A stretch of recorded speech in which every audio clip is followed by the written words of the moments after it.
Hey YouTube, Not So Slim Jim coming to you with another video. Yes, I know, I keep making these things. I don't know why. Anyways, if you guys didn't notice, 1927 passed the Senate yesterday, so it is now complete. No more back and forth between the House and the Senate. It should be hitting the governor's desk today and hopefully signed in the next couple days. So, a lot of people are confused at exactly what is covered in this upcoming law. Because the House had some amendments, and then went to the Senate, they stripped some stuff and added some stuff, went back to the House, and they're like, oh, hell no.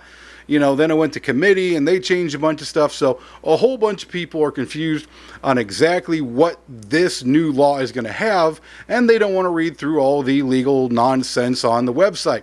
Now, my friend CJ Grisham in Open Carry, Texas, did about an hour and a half long video that goes into really fine detail. So if you want to get really good details on what this bill covers, go over to the Open Carry Texas channel on YouTube or on Facebook, and they'll have a video that covers all of it. Now, if you're like me and you have an attention span of a gnat and you want a much shorter video, watch this. So I'm going to cover everything in a little shorter that's going to go over it. Now, first of all, this does not go into effect immediately. Okay, so you can't take your stable hose out, put on your best pimp suit, and run around with twin Desert Eagles without a license quite yet. It doesn't go into effect until September 1st of 2021. So you got to wait a little bit. I know it sucks. I'm sorry. I don't make the laws. I just interpret them horribly for you.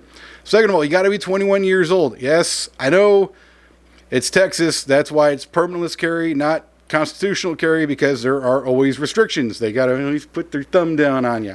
Okay, they added some language to this to kind of enhance the constitutionality of it a little bit. Right now, as far as we're going to the Supreme Court, they're ruling that it is not just the right of the militia to keep and bear arms. So they kind of mirrored that, said it is the constitutional right of people of the state of Texas to keep and bear arms, not just for a well-regulated militia, but for an individual protect their property and their home.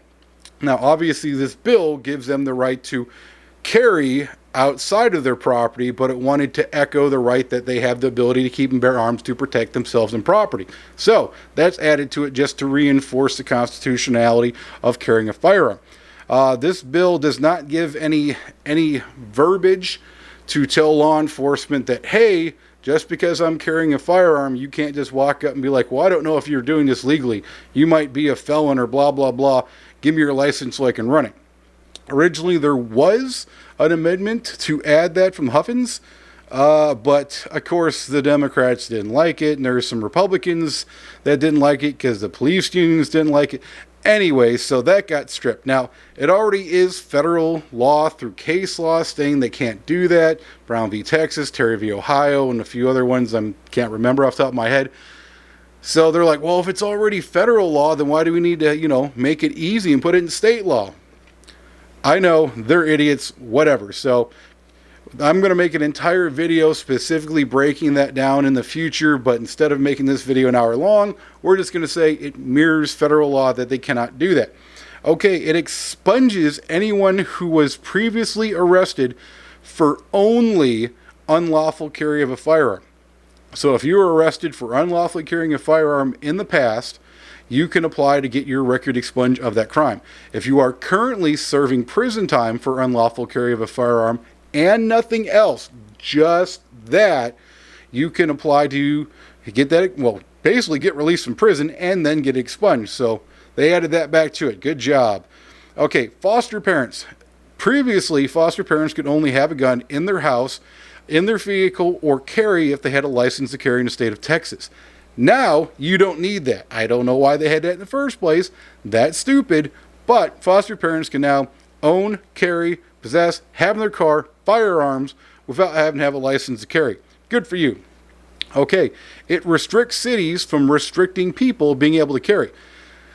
Supremacy law in Texas says that no city, municipality, or county can create any criminal law that's greater than that of Texas. So some counties are like, oh, okay, well, I'm just going to make it where you can't carry in a park. It's not a criminal law. It's an ordinance. Yeah, still can't do that. So they just went ahead and put this in here. You can't create an ordinance banning people from carrying in city public areas. So parks and certain buildings and stuff like that, you can still carry without a license. So bam, there you go, taken care of. All right, it added a new sign. If anyone who has who's spun around, they've seen that big sign in white and black says 30-6, 30-7. It adds a new one. It's 30-5. 30-5 is basically the know all, tell all. No one can carry in this establishment. That's for both people who have a license and don't have a license. So if you see that sign, that is a no-go zone. Now, the 30-6 sign and 30-7 sign only applies to people with a license. So if you don't have a license and you're permitlessly carrying, you see a 30-5 and a 30-6 sign, but no 30-5, you can still carry. Only schmucks like me who have a license can't. I know it's stupid, but whatever. That's the law. Okay, it removes TABC restrictions. That's restrictions for the alcohol beverage stuff. So if you ever go to a gas station and you see the little sign that goes, it's a felony if you own or possess a firearm without a license in this on these grounds or this establishment, that removes that. So if you go into Walmart, HEB, Sam's Club, gas station, liquor store, any place that sells alcohol for off-site consumption, or any whatever restaurant that has less than 51%, you can carry in there without a license now, as long as they don't have the 30-5, 30-6, 30-7 signs. Cool, sweet. Don't got to worry about going to jail for a felony on that now. Okay, it re-added notification. So let's say you go into a place and they don't have signage. They have to come up and verbally tell you. Okay, so the little 90-year-old lady at Walmart in a wheelchair with a quiet voice, she can call her manager and they can come up and verbally tell you, give you a note, yell at you over the loudspeaker, something, but to verbally tell you that you have to leave. They can't just call the cops on you. Now, it does get rid of the oopsie law. The oopsie law was if you go into a business and you didn't see a sign by accident, they give you a freebie to go, oh, I missed it, and they got to just let you leave. So that's gone. That kind of sucks. But you also got to remember that if you do go into a business and they don't have the proper signage, or they have the sign way off, or they don't have the sign at every door or entrance, take a picture of it, because that's a defense in the law, because it has to be proper signage at every door, and it has to be covered. If not, technically it's not legal. So we'll talk about that one in another video.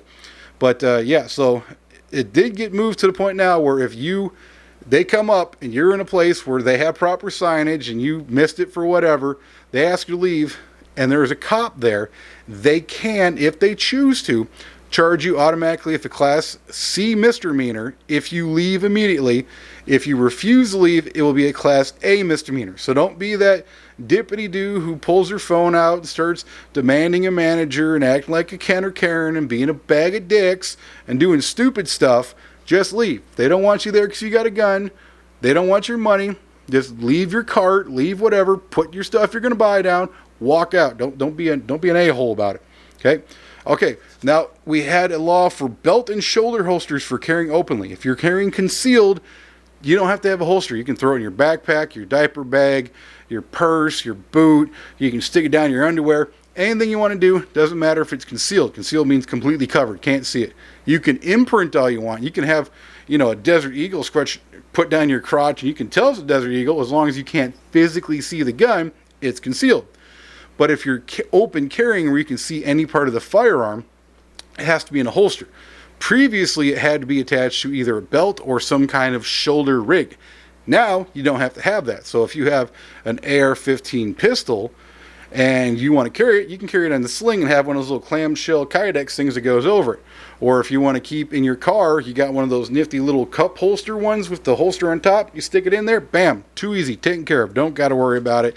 Don't got to have it connected to your belt or shoulder holster any longer. Sweet. All right. It removes possession while intoxicated on private property. Now, you can still get hemmed up for being intoxicated in public on private property if you do some other stuff. Like you decide to just start shooting or get into a fight and you're intoxicated, blah, blah, blah. They used to get you for that. But they had made an amendment where if you're intoxicated, basically you have a beer in your hand and a gun in your hip and you're standing in your driveway, cop drives by, he can go, hey, he looks intoxicated and he has a firearm. that can give me enough probable cause to go and stop the guy. Now they remove that, so that's not probable cause anymore. So that's good. That removes that completely. That's a whole lot to talk about. Let's just say that's a good thing. Okay. Now, if you are a prohibited person, prohibited person is not just felons. Prohibited person is any person who spent greater than 1 year in a one sentence. So if you're 366 days or longer in a sentence in prison, committed a felony, or you are part of the Brady Bill, which means if you diddled your daughter, if you beat your wife up, if you did any of the outrageous stuff that Clinton said is a no-no, and you can't own a gun. So basically, if you can't legally purchase a firearm, you can't carry. Now, in Texas, we just passed the Second Amendment sanctuary bill. So if you're a felon, you can still carry or own a gun on your own property if it's been more than 5 years since the end of your sentence. Once again, that's a whole different subject. But under this, if you're a prohibited person, you cannot carry with permitless carry. Now, there are some additional restrictions.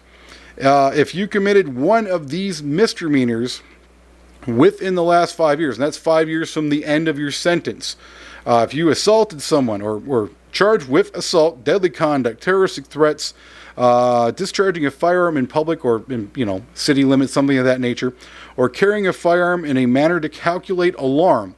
If you committed any of those Class A misdemeanors, you have to wait 5 years from the end of your sentence, which is the end of either probation or whatever the end of what you were doing, before you can carry without a license. I know it's dumb, whatever. That's what they want to add to it. Okay, campus carry. Only people with a license to carry can carry on campus, and even then it's only concealed. So unfortunately, this doesn't cover that.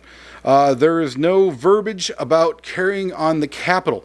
Capitol grounds has their own little world where the DPS and the Preservation Society makes their own laws up that doesn't conform to state law.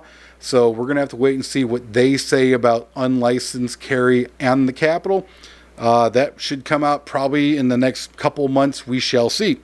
Now, you can still carry under the age of 21 in your vehicle. So a lot of people don't know this. If you're under 21, so 18 to 21 in Texas, you can own a pistol.